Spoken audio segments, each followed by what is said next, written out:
We are going to continue the previous experiment. It's a DC motor. See here, the model is there. If you are going to pass a current, see, it starts working.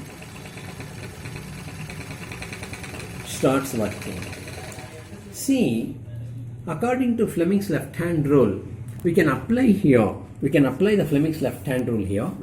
See, the direction of the current is passing through this. Magnetic field is here and here, magnetic field.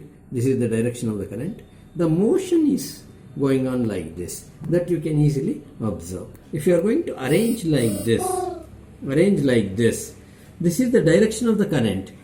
This is not going to consider. Here to the armature, the direction of the current is coming like this. The magnetic field is here, that we can easily understood. And the motion, it's going to take place like this, that you can observe.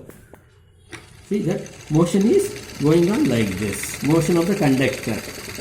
The direction of the current, magnetic field and motion of the conductor we can apply like this. Based on this is going to work.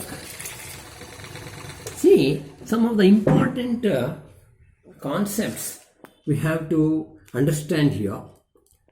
To increase the capacity of the motor, what we have to do? The 3 points you have to keep in our mind. The one is the number of turnings you have to increase. Turnings means this. The number of turnings you have to increase. Another one is magnetic field. You have to increase.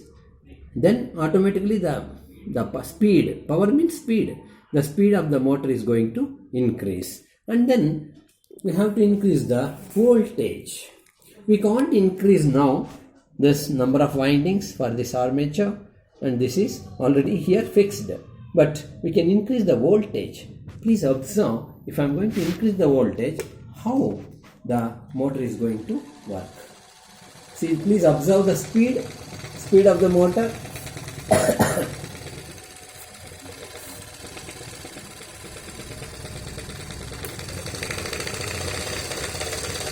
See, I am increasing the voltage. See here.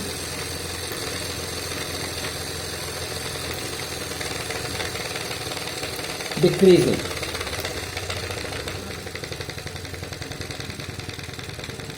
Once again we will do. See here. Increasing. The speed is also going to increase.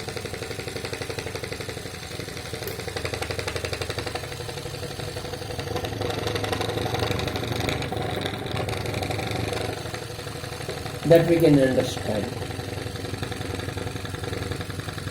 These points you have to keep in our mind.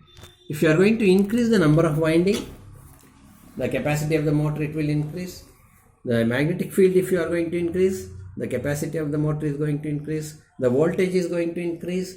That means capacity of the motor it will increase. These points we have to keep in our mind. And then if you are going to change the polarity and the direction of the current in armature, if you are going to change, that we can observe it's rotating in opposite direction. Please observe now, this motor is rotating in a anti-clockwise for you.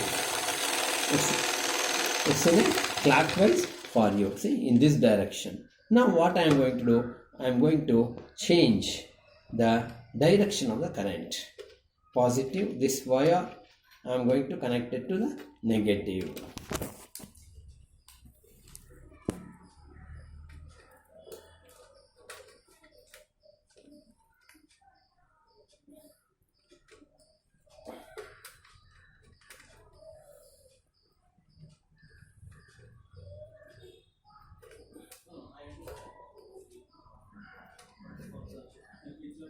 This is positive. We will observe. See, it starts moving in opposite direction. With this we can easily understand when the direction of the current changes, the direction of the rotation of the armature is also going to change. When the direction of the current changes, the direction of the rotation of the armature is also going to change.